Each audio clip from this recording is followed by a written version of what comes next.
On a bright, sunny morning, a scene unfolds in a cozy bedroom. The sunlight streams in, illuminating a pink-haired woman lying comfortably on the bed, lost in her dreams. She's dreaming about her preference for men with broad chests. As her eyes flutter open, she suddenly becomes aware that she's resting on a man's chest, completely naked. A sense of bliss washes over her, quickly followed by a wave of embarrassment. She looks at the man beside her, taken aback by his stunning handsomeness, and tries to piece together the events that led to this moment. Fragments of memories come back to her. She was at a masquerade ball at the Imperial Palace, celebrating her birthday. At the ball, she had met a man whose appearance was nothing short of divine.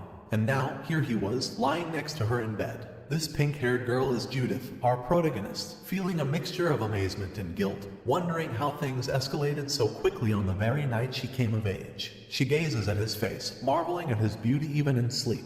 It strikes her as incredible that someone could look so much like a work of art. Just then, the man opens his eyes, greets her with a kiss on the forehead, and wishes her good morning. Judith feels a bit awkward, and the man explains that it was his first time and that he couldn't control himself. Judith blushes, skeptical of his claim that it was his first experience. Trying to recall the details of their night together, she finds it hard to believe given his stamina, energy, and skill. The man beside her asks if she's hungry, but Judith's attention is completely captured by his mesmerizing physique. She responds that she usually doesn't eat at other people's houses and intends to go home. However, the man rings a bell to order some food, insisting that she must eat before leaving since she looks so pale. Worried that her father and brothers will be concerned if she doesn't leave soon, Judith attempts to dash out of the bedroom, wrapping a blanket around herself. She shyly asks him to turn around so she can change, but instead, he gently takes some strands of her hair and kisses them, reassuring her that there's no need for shyness after everything they've shared. He tells her she can call him by his name. Judith remembers that last night, before things got intimate, she had asked for his name, and he had revealed it to be Theodore, or Theo for short. She calls him by his name, and Theo is pleased that she remembers. Blushing, Judith tells Theo that she has something important to say to him.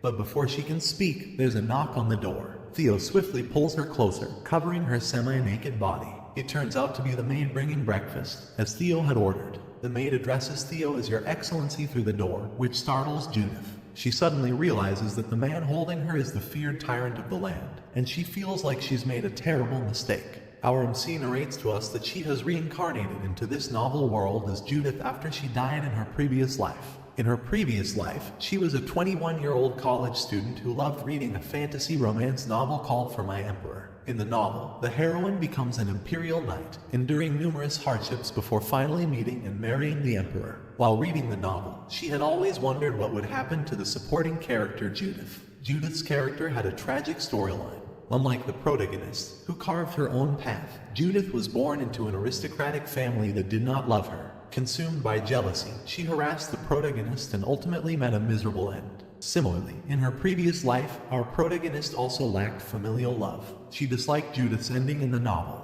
Ironically, after she died, she found herself reincarnated as Judith. When she was reborn into this world as Judith, she felt an overwhelming mix of emotions. She had worked tirelessly for 3 years in college and was just a week away from graduating when a car accident ended her life. The realization that she was now Judith filled her with sadness and fear. She lamented that if she were to reincarnate, she would have preferred to be the main character. Knowing Judith's doomed fate, she prayed to God for another reincarnation, wishing to be sent back to Korea. She was terrified, aware that Judith was destined to die at the hands of the tyrant. That's why now when she realizes that she has gotten intimate with the tyrant, she feels afraid about what will happen to her. Theodore is the current emperor of the Valdemar Empire, which has the largest territory on the continent. He was the sole heir to the empire's throne, but he faced a dire situation when the previous emperor's mistress bore a son. As tensions rose, Theo's mother tragically took her own life. At 19, Theo's father died, and he ascended to the throne. Not long after, the second prince perished in a mysterious fire.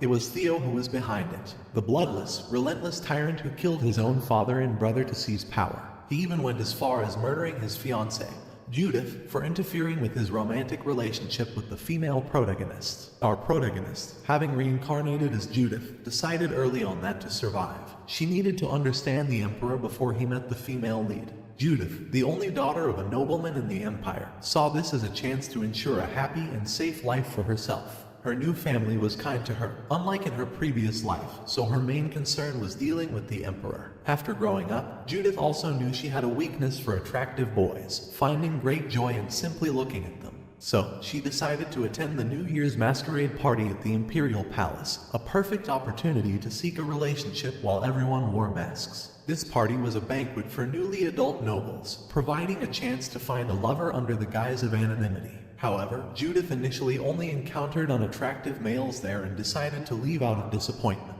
But then she spotted Theo. Determined, she followed him, hoping to make him her future husband. Following Theo led Judith to a dark room where they had an intimate conversation. In a moment of boldness, Judith grabbed Theo's coat and kissed him, leading to a passionate encounter. This is how she ended up by Theo's side, though she was elated at the time. Now that Judith has realized that Theo is the tyrannical emperor, she finds herself filled with regret and fear. Despite Theo warning her that she would regret her actions, Judith had assured him she wouldn't. Now, she feels the weight of her mistake and begs Theo for mercy, promising he would never have to see her again. Instead of punishing her, Theo becomes angry, accusing her of trying to leave after taking the emperor's virginity. Judith, fearing for her life, braces for the worst. But instead of harm, Theo tenderly kisses her forehead and charmingly tells her that she must take responsibility for taking his virginity. Judith is perplexed by Theo's command to take responsibility, unsure of what he means. As he continues to stare at her, awaiting a response, Judith hesitantly agrees and joyfully asks what she should do. Theo remains silent on the matter, instead inviting her to enjoy the meal. Grateful for the delicious food, Judith wonders if Theo might actually be kind.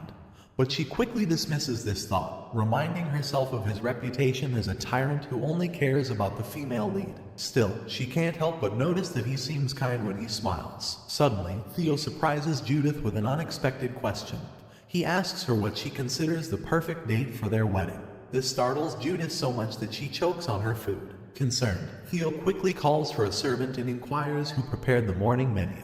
The servant informs him that it was the head chef. Theo then angrily declares that serving bread to someone hungover from drinking the previous night is akin to trying to make them choke to death, and orders the head chef to be thrown into the dungeon. Judith, trying to save the chef, explains that she simply swallowed the food the wrong way. Theo, however, takes her hand and assures her that it is not her fault. His unexpected kindness reminds Judith of her own father and brothers, who always treated her with great care, and would punish anyone who caused her even the slightest of harm. She recalls how she used to show her cuteness to her dad and brothers to save those punished by them. Deciding to employ the same strategy, she cutely tells Theo that she would be sad if he punished the head chef because the bread was truly delicious. Understanding her plea, Theo instructs the servant to tell the chef to be more mindful when choosing the menu in the future, and orders to reward him for his efforts. After nearly ruining the head chef's life, Theo looks at Judith with a romantic gaze. Judith becomes shy, feeling it's incongruous for him to smile at her like that after almost destroying someone's livelihood. Theo then asks if they should continue their previous conversation about their marriage, explaining that taking responsibility means marrying him. Judith clutches her dress tightly, internally debating whether to refuse him. In the original novel, Judith had a convenient marriage with Theo, which increased the likelihood of her death. This makes her wary of accepting his proposal. However, she's also terrified of rejecting him, fearing her father and others might get involved because of her decision. At that moment, a servant knocks on the door, informing Theo of an urgent matter. Judith feels relieved because of his intervention.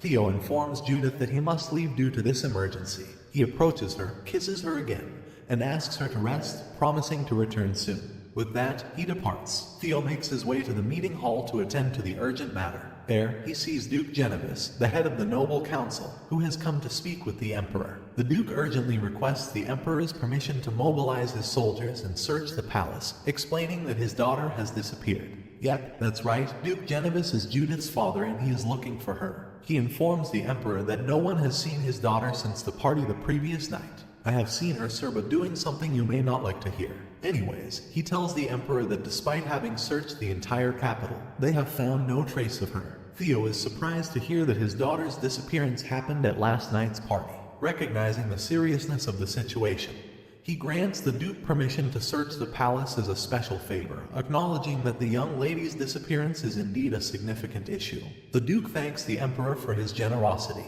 Theo smirks, reminding him that searching the palace is a major overstep. permitted only because of his benevolence. Maybe Theo knows that the Duke is looking for Judith. The Duke acknowledges this, expressing his gratitude and assuring the Emperor that he will never forget His Majesty's grace. The Duke then departs to look for his daughter. Suddenly, another servant comes running to the meeting room and he urgently reports to the Emperor that the lady he brought in last night has disappeared from her room. The scene shifts to Judith, who carefully implements her castle escape plan, revising it step by step to ensure its success. First, she left a note for the Emperor to prevent his anger, explaining that she's worried about her family and needs to return home.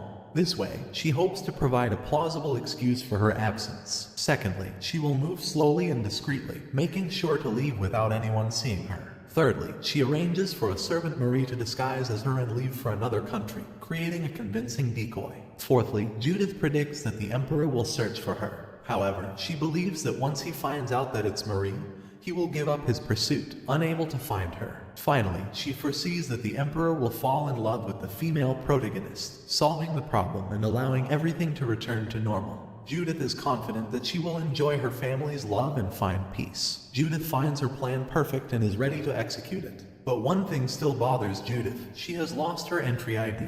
Meanwhile, a guard finds her ID and presents it to the Emperor, mentioning that they also discovered a note next to the bed while the ID was found in the hallway of the banquet hall. The Emperor, Theo, ponders the moments he spent with Judith, realizing how cute she is and recognizing that he has already started loving her. Determined to find her, Theo leaves his chair and sets out to look for her. Unbeknownst to him, Judith is still making her way to sneak out of the imperial palace, unaware of the Emperor's burgeoning feelings and his pursuit. She is terrified at the thought that if the Emperor discovers she is Princess Fur, her life will be in grave danger. She peeks at the guards, trying to figure out a way to get their attention. At that moment, she spots her elder brother, Prince Kine. The sight of him prompts her to run towards him, but the guards immediately stop her, demanding she verify her identity. Kine steps in, telling the guards that the girl is indeed his sister, Princess Fur. He vouches for her and requests the guard to put away the weapon from Judith. The guard quickly complies, allowing Kine to approach Judith. Upon reaching her, Kine expresses his concern for her well-being, asking if she is all right. Judith attempts to assert that she is fine. However, Kine still feels concerned. She reassures him once more that she is all right. Kine accepts this and instructs her to head to the carriage first, explaining that he will call their father. He informs her that their father was worried about her, and he even proceeded to seek permission to search the castle by speaking with His Majesty. Judith starts to sweat, fully aware of the trouble that will ensue if the Emperor learns about their predicament. Understanding the urgency to leave the castle quickly, she cleverly employs her quick thinking and endearing charm to persuade her elder brother to head home with, feigning fatigue from drinking. Judith feels a pang of guilt for deceiving her brother, but her priority is to stay alive. They board the carriage and soon arrive at Duke Ferger's mansion.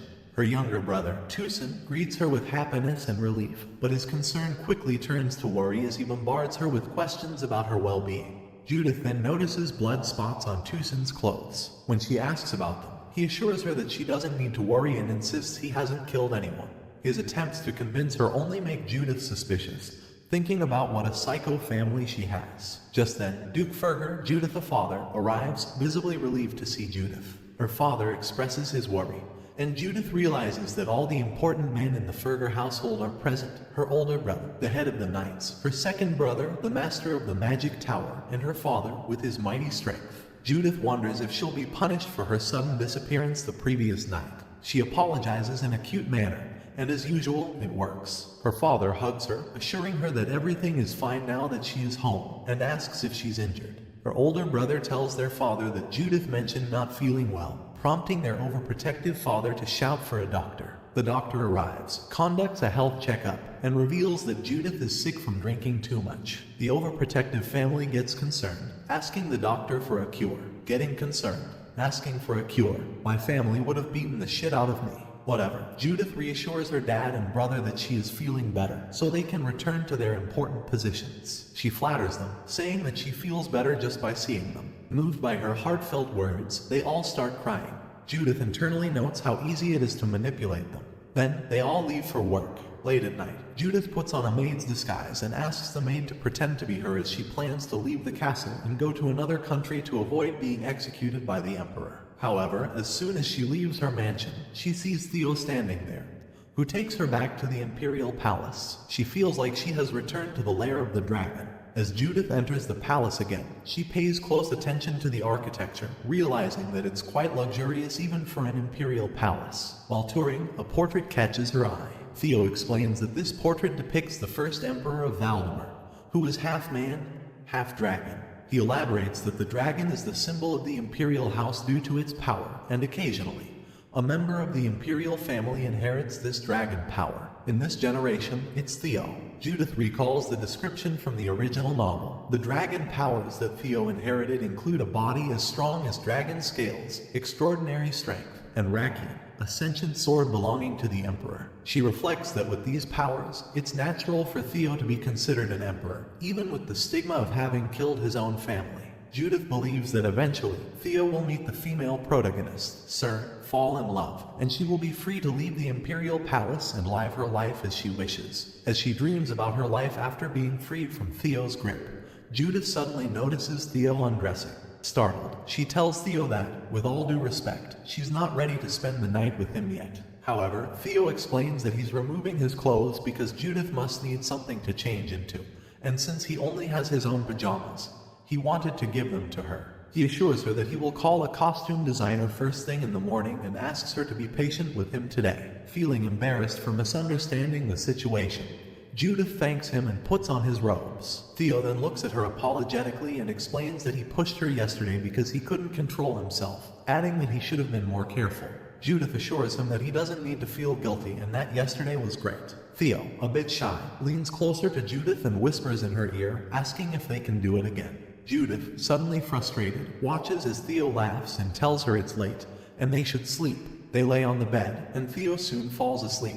The next morning, Judith wakes up on Theo's chest, admiring that a man's chest should be this fluffy, finding his chest comfortable. Theo asks her with a teasing smile if she likes his chest that much. Embarrassed, Judith springs up and apologizes to the Emperor, realizing that she didn't know he was awake. Without missing a beat, Theo picks her up and carries her to the dining room for breakfast. Nervous and unsettled, Judith starts eating, all the while wondering why Theo is in such a good mood. A sense of foreboding washes over her. As they eat, Theo brings up their marriage again, asking her when they should marry. He suggests they marry the day after tomorrow. This suggestion shakes her to the core, and she springs up from her seat in shock. The biggest problem is that Theo seems unwilling to listen to her concerns. Desperate to stop this marriage, Judith musters the courage to confess and makes another excuse. She tells him that she isn't actually Lady Judith but a servant to the Duke of Furger Green. Surprisingly, Theo isn't shocked by this revelation. Sweating nervously, Judith continues to explain that the real princess had instructed her to visit the palace and attend the masked ball in her place,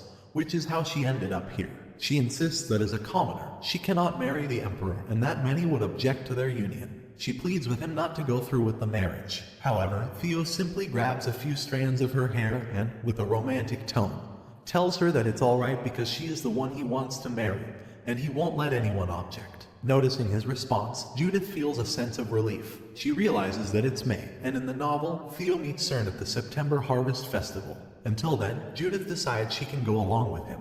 She suggests to Theo that the perfect time for their marriage would be when the cherry blossoms fly like snow. Suddenly, Theo's expression changes. Judith worries that her suggestion was irrational, as the cherry blossoms won't bloom until March of next year. Despite his reaction, she maintains that they should marry when the cherry blossoms flower, to which Theo agrees. Meanwhile, back in the Furger Duchy, Judith's father and brother discover that Judith has disappeared again. The maid explains that before leaving, Judith asked her to deliver a letter to them. Judith's father opens the letter, which reads, "My dear parents and brothers, by the time you read this letter, I'll be gone." She explains that she made a big mistake with the emperor at the masked ball and will hide for a while, fearing the repercussions might reach her father and brothers. She requests that if his majesty looks for her, they should send Marie, the servant, in her place, believing Theo will likely give up if he realizes she isn't the person he's looking for. She apologizes for causing them worry and asks them to stay safe until they meet again. Upon reading the letter, both the brothers and the father start crying frantically.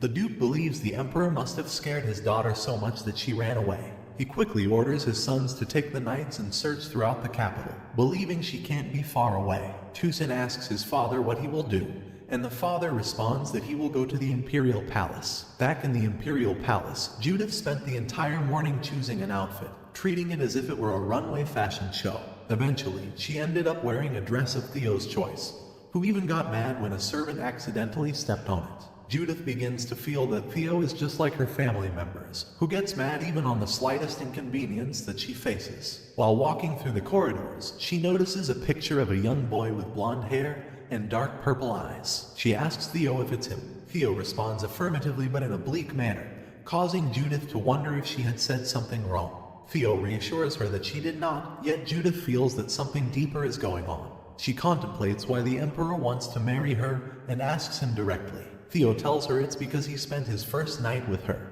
Judith questions what would have happened if he had spent it with someone else, but Theo firmly says that wouldn't happen. She tells him he might regret marrying someone he spent only one night with, suggesting with a smile that he might meet someone better. However, Theo, with a straight face, cuts her off and tells her there is no one better than her. Even if there were, he doesn't want them and only wants Judith. With a cold expression, he tells her he has no intention of letting her go and kisses her hand, causing Judith to blush. Suddenly, they hear a commotion. Judith realizes the voice sounds familiar and gets a bad feeling. It turns out to be none other than her father, who has come raging to the Imperial Palace looking for the Emperor. Despite the guards' efforts to stop him, he forces his way through to Theo. The scene shifts to the dining table in the Imperial Palace, where Judith's father and brothers have joined her and Theo. Theo invites them to eat as much as they like. However, Judith's father, distressed, asks the Emperor what Judith did wrong and offers himself as punishment in her place. Judith starts sweating, feeling that this might turn the novel's genre into a BL story. Theo smiles and reveals to her father that Judith committed a very serious crime that night, which makes her start hiccuping. Concerned, her father, brothers, and Theo immediately call for doctors, but Judith assures them she is fine. With no other option left, she confesses to her family that she spent the night with His Majesty at the masked ball. This revelation shocks everyone. Judith apologizes, expecting her family to be disappointed in her. However, the Duke slams the table and starts blaming the Emperor, demanding to know how he could commit such an act with his daughter. Judith is shocked and tries to explain that there is a misunderstanding, that she was the one who seduced the Emperor first. Yet again, this time her brothers become furious, asking if His Majesty ordered their innocent sister to say that.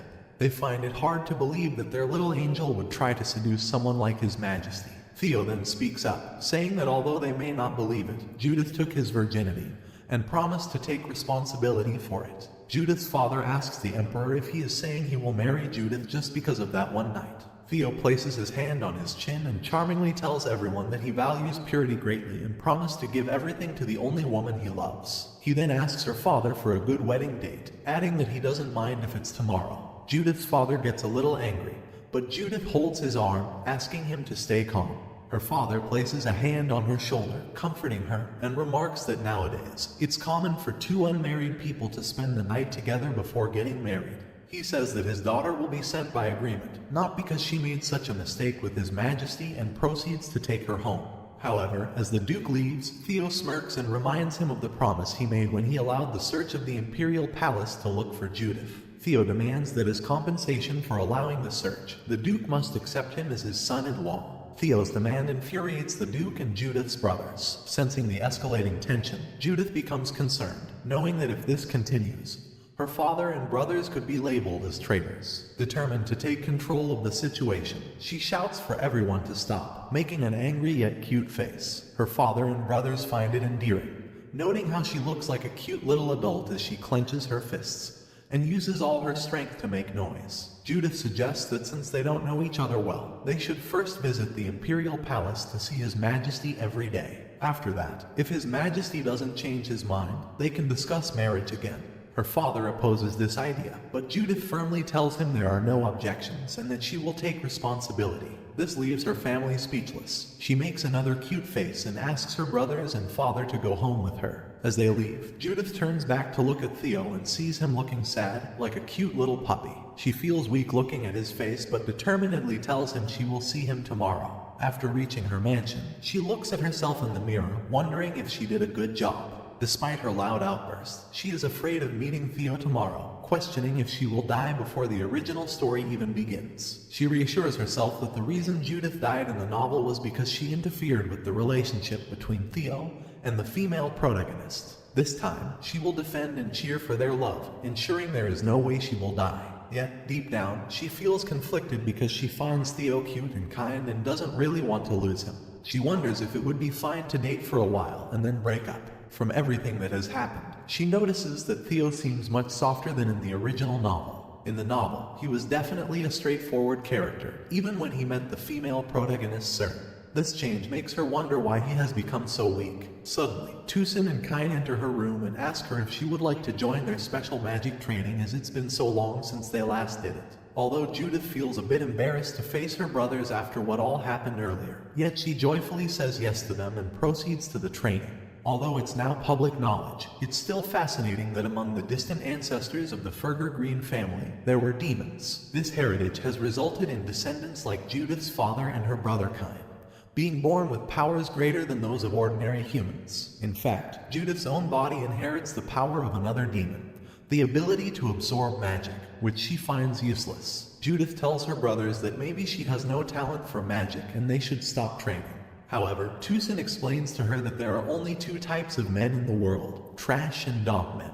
His words make her spit out the tea she was drinking. Tucson explains that she never knows what kind of trash she might encounter in life, so there's nothing wrong with learning self-defense magic.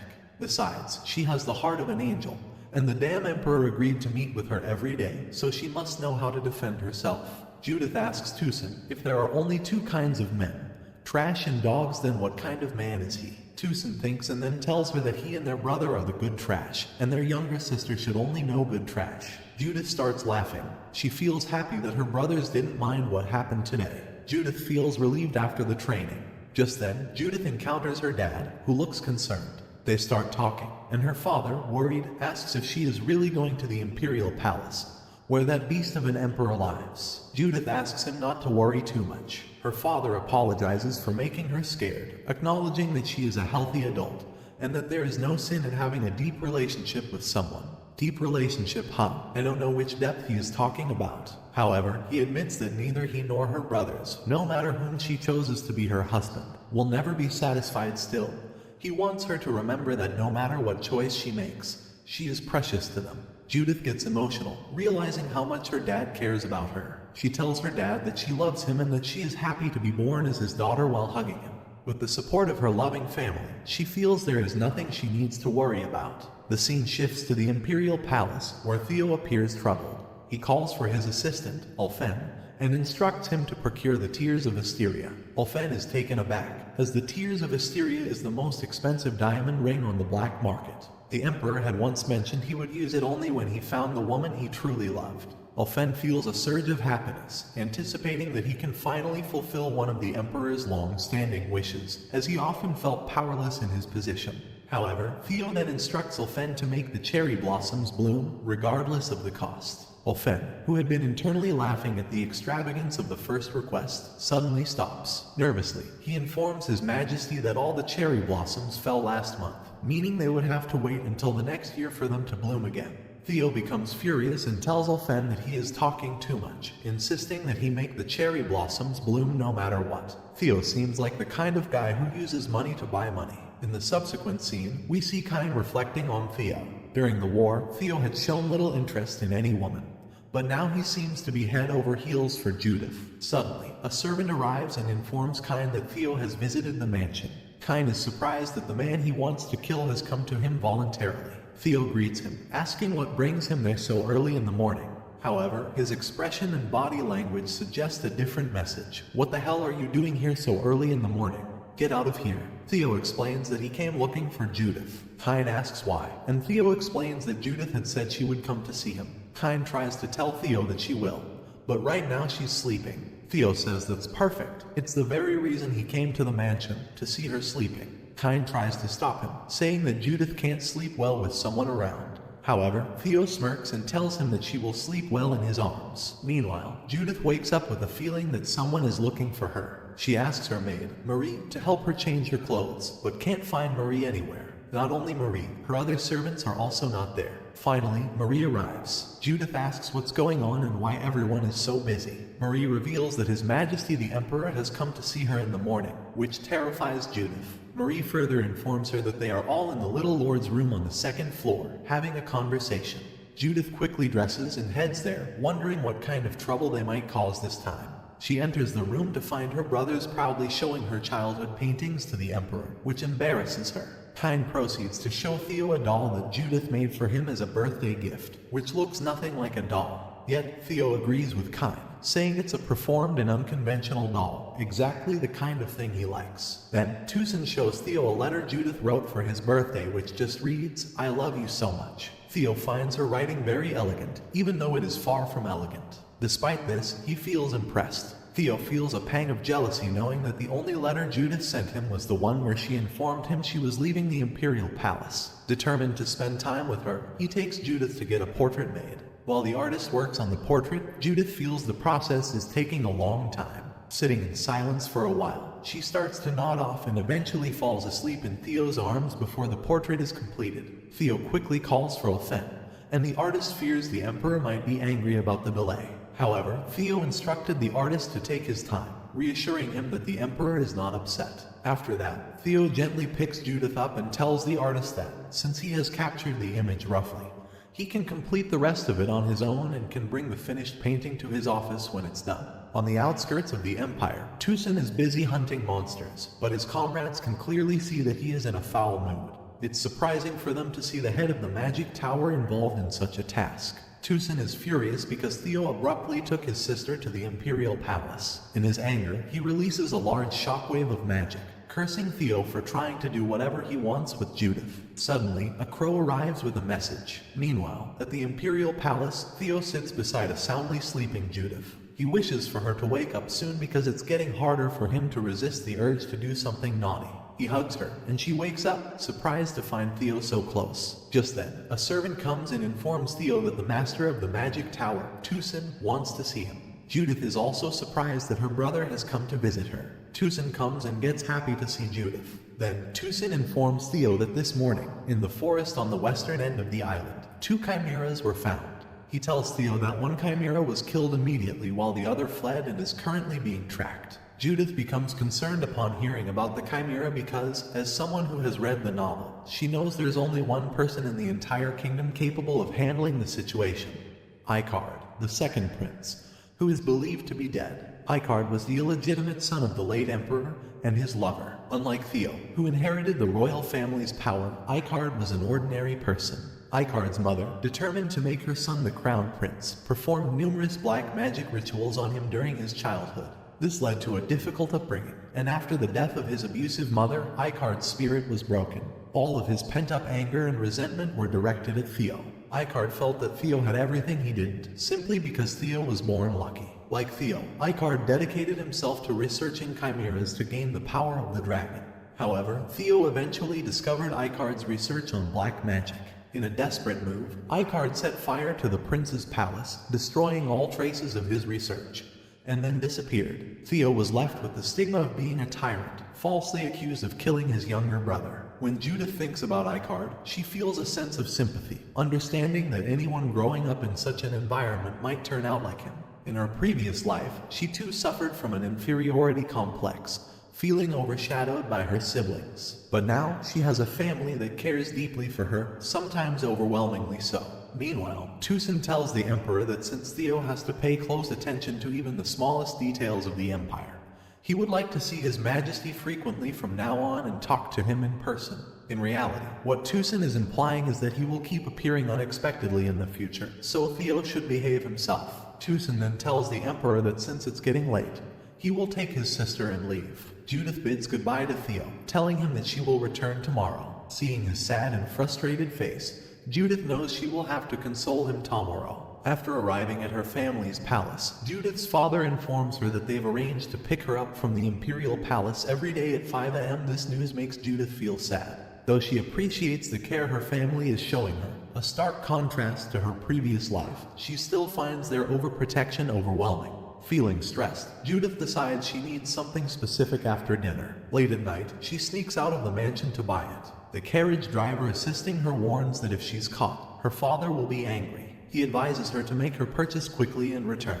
Judith assures him that she'll take full responsibility if they're caught and thanks him for his help.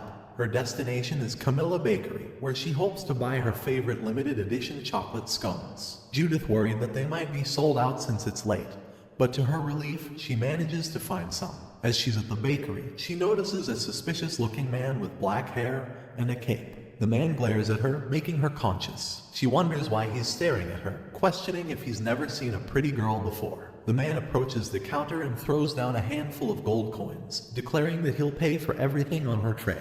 Judith is baffled by this gesture to pay for her, wondering if she knows him or if he's in love with her. She tries to thank him and tell him it's unnecessary, but he leaves the store without paying any attention to her words. However, she suddenly realizes that her tray is empty, and that the man has taken the scone she bought. Quickly, she follows him, and in an attempt to catch him, she grabs his cape, which reveals his face. She is taken aback by how handsome he is. The man remarks that she had the opportunity to pick up the scone earlier, and now that he has it, she shouldn't bother him, as it's a matter of whoever buys it first. Judith realizes that although this man is handsome, his personality is trash. Suddenly, he grabs her hand, pulls her close, and tells her that if she wants the scone so badly, she should ask for it in a different way that might persuade him to give it to her. Judith gets angry and kicks his leg but ends up hurting herself, wondering if he has an iron protector on his leg.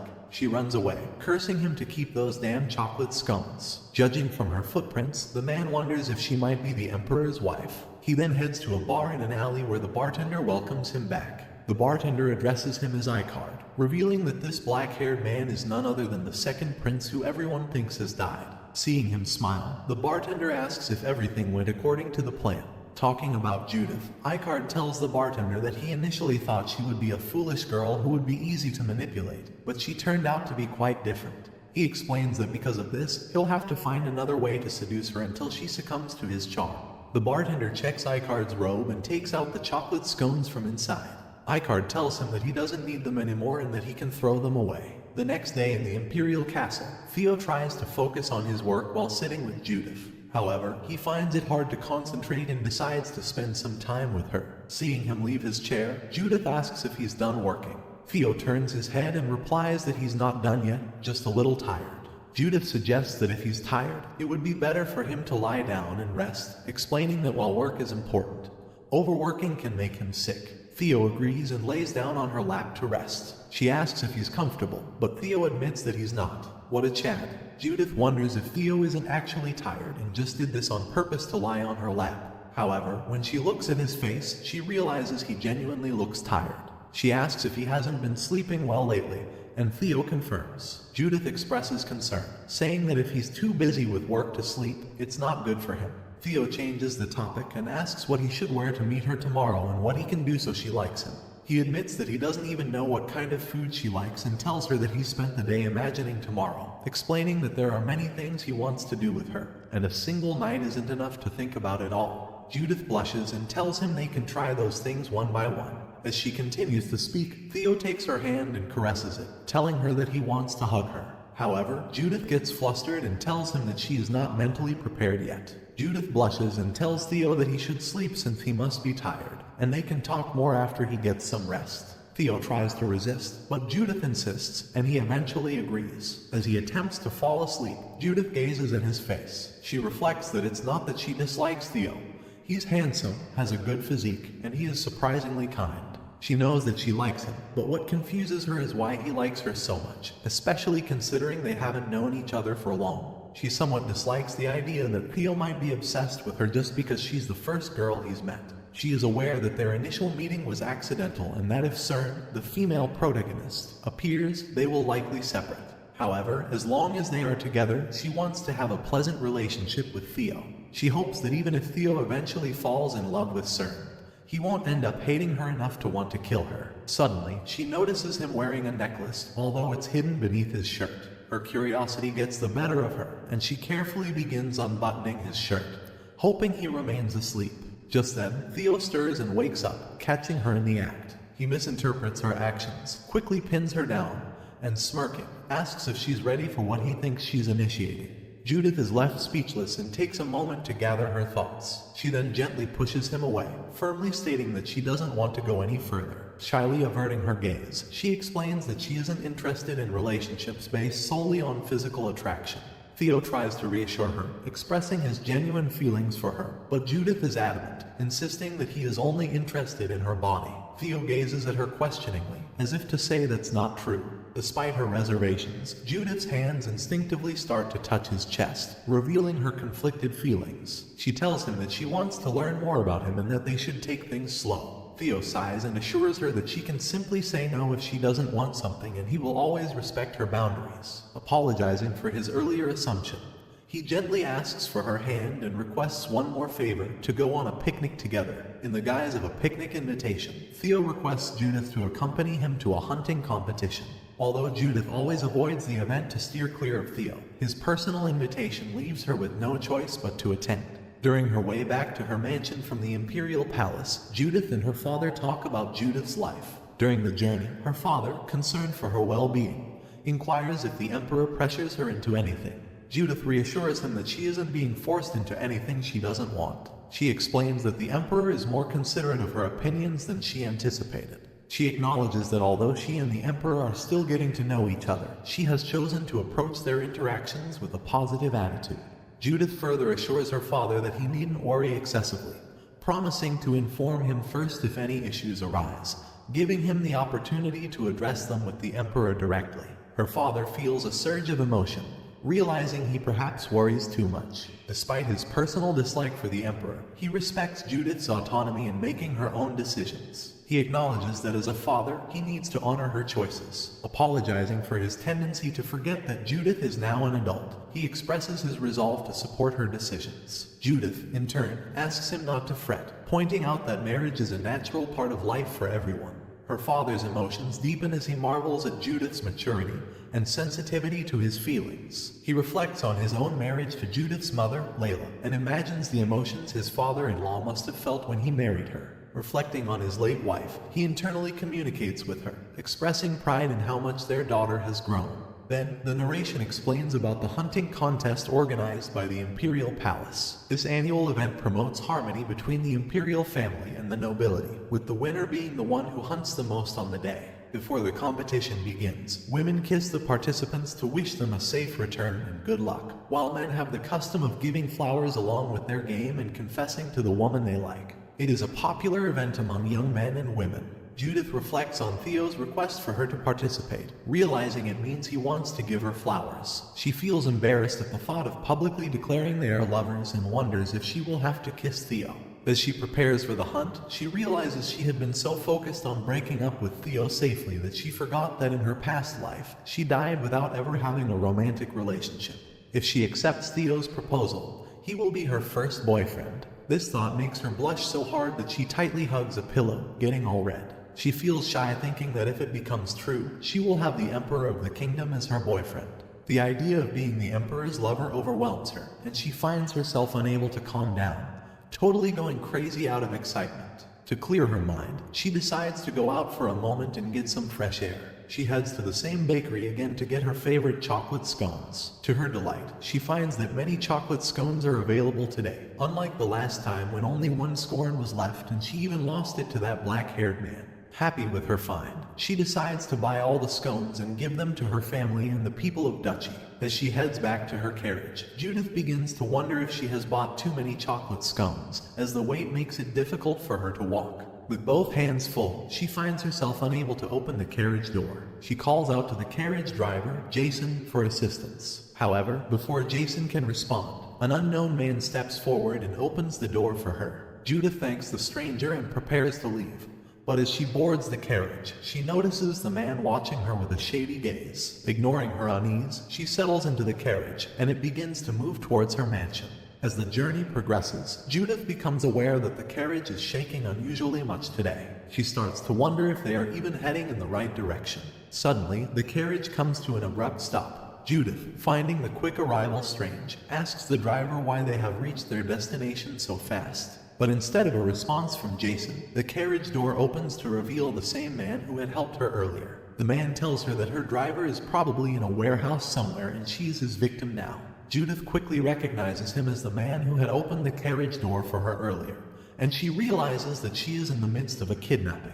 Alarmed, Judith demands to know what the man is after and if he needs money. Maybe he wants your chocolate scones, give it a try. However, the man says that she doesn't need to know about their plans and attacks him with a magical beam to make her unconscious. But to his surprise, before the attack could hit her, she absorbs the beam thanks to her demonic ability to absorb magic.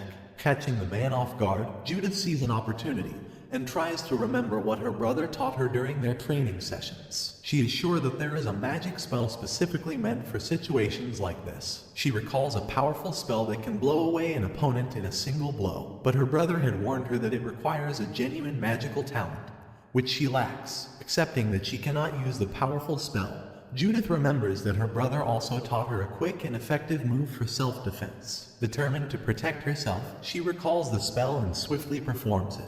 She uses lightning magic, which surprises the shady man. Aware that lightning spells are difficult to aim due to their speed, Judith closes the distance between them to ensure a direct hit. She successfully executes the spell, knocking the man down with a precise and powerful strike. After rendering the man unconscious, Judith quickly runs away. However, she soon finds herself in a shady and unfamiliar area. As she tries to figure out which way to go, the man swiftly recovers and catches her from behind. He angrily tells her that she will pay for hurting him and covers her mouth, warning that he will break her thin wrists if she tries to use magic again. With her back against the wall, Judith feels desperate and silently prays for someone to come to her aid. Suddenly, her prayers are answered when the man is hit by a sudden, unexpected attack that knocks him down. To her immense surprise, it is Icard who has come to her rescue. Yet the fact that she doesn't know his real identity is a different matter. Icard asks Judith if she's hurt, but she responds by questioning what he is doing there. Icard, slightly frustrated, asks if that's all she has to say upon seeing him. Judith, however, insists on knowing how he got here. She thanks him for his help and tells him that she will repay his kindness once she returns to the Furger dukedom, to which Icard remains silent. Icard then asks Judith if she can return to the Duke's residence alone, to which Judith nods. But Icard insists that Judith should follow him since she doesn't know the way. Judith internally wonders why he is suddenly being so helpful. She feels conflicted. Although she wants to refuse, she feels anxious about being alone. Deciding to follow the guard, Judith warns him that she will scream if he takes her somewhere strange. Icard finds her comment amusing and reassures her that if he had any ill intentions, he would have already acted on them.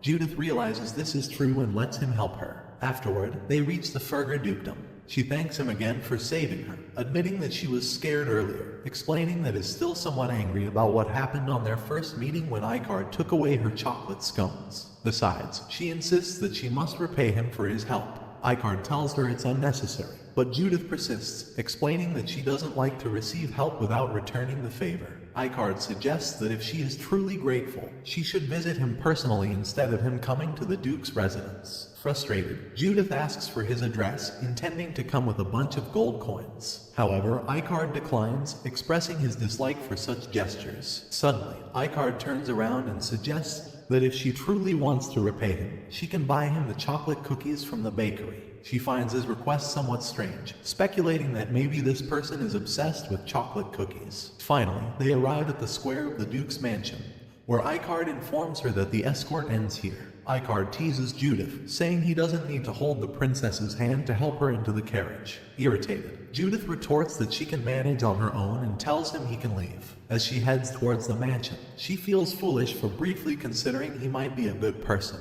However, she quickly dismisses those thoughts, acknowledging how helpful he has been today. She turns around to ask for his name, but he has already disappeared. Judith feels a bit upset that she couldn't properly say goodbye. Later, her father and brothers arrive to look for her. Jason, the carriage driver who had gone missing, was found safe in a warehouse. Theo searched the entire empire to find the person responsible for planning Judith's kidnapping, but came up empty-handed. Thanks to Judith's tearful pleas, Jason avoided being fired but still received a harsh punishment of a pay cut. Judith is also banned from going out for a while as a consequence. Lying in bed, she feels sorry for Jason, knowing she was the one who insisted on going outside.